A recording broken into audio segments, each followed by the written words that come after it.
Hi, it's Darnell at Wave Home Recipes. Today, I'm going to be cooking up some codfish fillets from Frozen in the Ninja Foodi dual heat air fry oven, and we'll see how it does with that right now. Alright, so here's my frozen codfish fillet. It's about this big. This is a 13-inch bake pan, so I don't recall the exact size and weight, but you can see it's about that big. And I've got some extra light olive oil, some lemon pepper seasoning, and some Old Bay seasoning. Nothing in this video is sponsored. Going to basically start by oiling up the fish on both sides. And once I get it oiled up, then I'm going to go ahead and put some of the seasonings on it, and I'll get it transferred over to the sear plate pan here. Now I will mention, while I get this prepared, you can use any combination of spices that you prefer. You do want to use an oil with a higher end smoke point, like extra light olive oil. Something that isn't going to cause a bunch of smoking on the sear plate as things heat up. So just going to go ahead and finish getting things seasoned up here now that I've got it all oiled up on both sides. And so now that things are all seasoned up, I'm going to take the sear plate, put it on the lowest rack level, trying to make sure things are well centered as far as that fish is concerned. Get it on in there.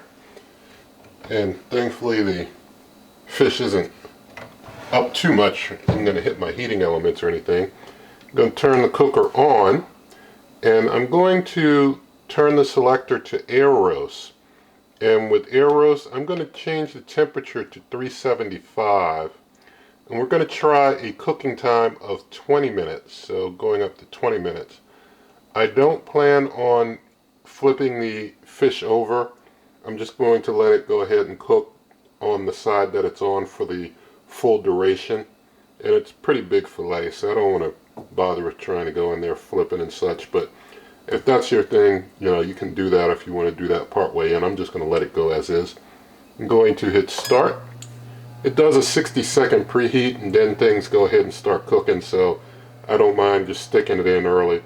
But I'll bring you on back when the cooking time is complete. I'll let it go for 17 minutes, sorry about that.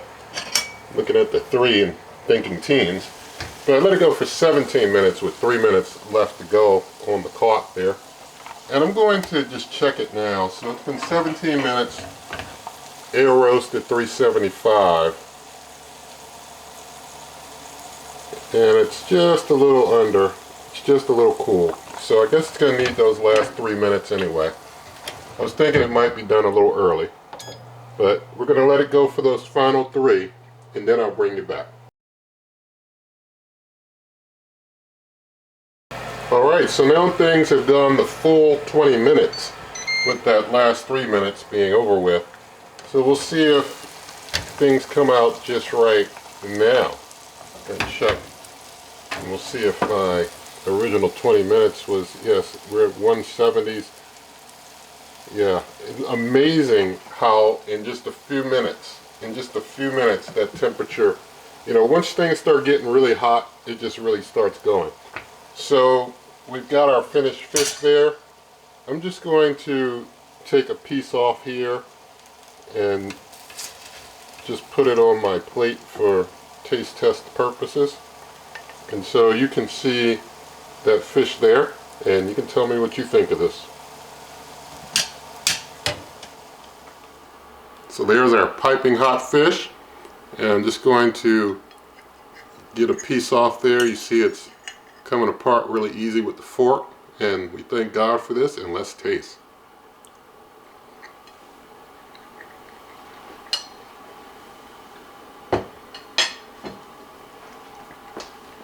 Alright, it turned out nice and moist. It turned out well.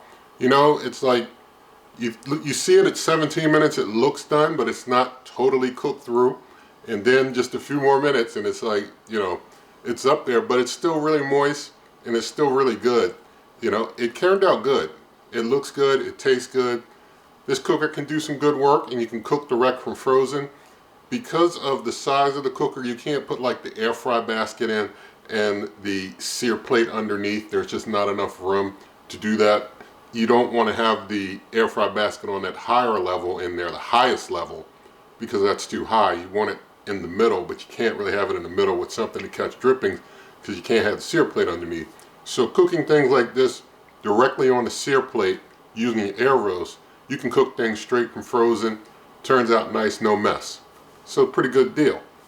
And so in the video description, you can find lots of ways to help this channel. You can find my cookbook, other ways to help, memberships and things on different platforms, donations, whatever you want to do. All up to you. And referral link for the cooker, pay the same price, help the channel, also my Amazon shops there, all that good stuff.